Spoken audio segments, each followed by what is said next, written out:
Hello everyone, আসসালামু আলাইকুম। আপনাদের সকাল সকাল নিয়ে আসলাম সুন্দর একটি জায়গায়।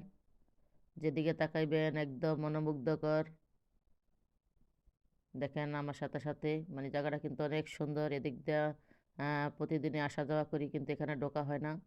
আর এত সুন্দর একটা জায়গা ভিডিও করা হয় না। বিশেষ করে ঢোকাই হয় না। 18 বছর, হ্যাঁ 18 বছর বিদেশ জীবনে মনে হয় 2বার না 3বার ঢুকছিলাম। তো আজকে ভাবলাম যে আপনাদের সাথে একটু শেয়ার করি।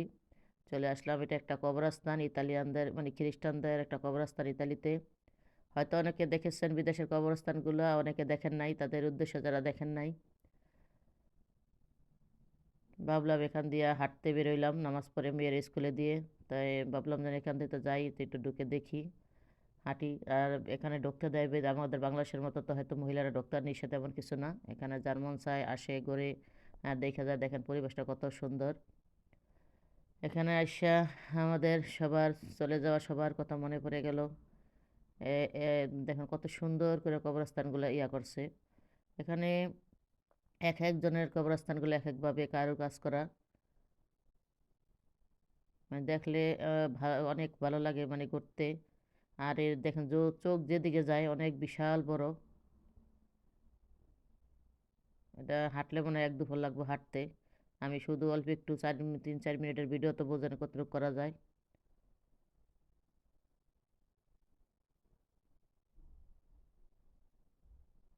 এক একটা এক একভাবে সিস্টেম করছে।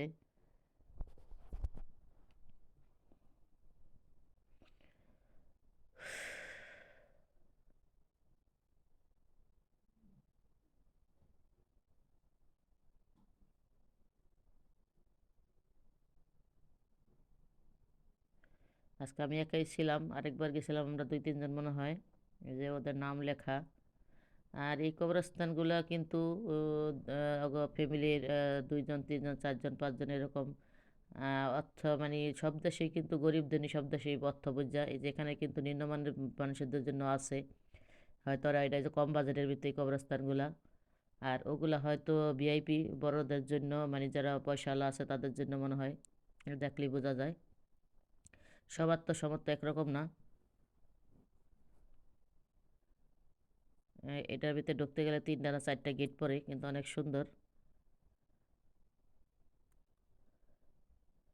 এই যে এখান থেকে হাঁটলাম আর মনে পড়লো মানে আমার দাদা দাদি আত্মীয় স্বজন পাড়াবসী চোখের সামনে কত মানুষ চলে গেল।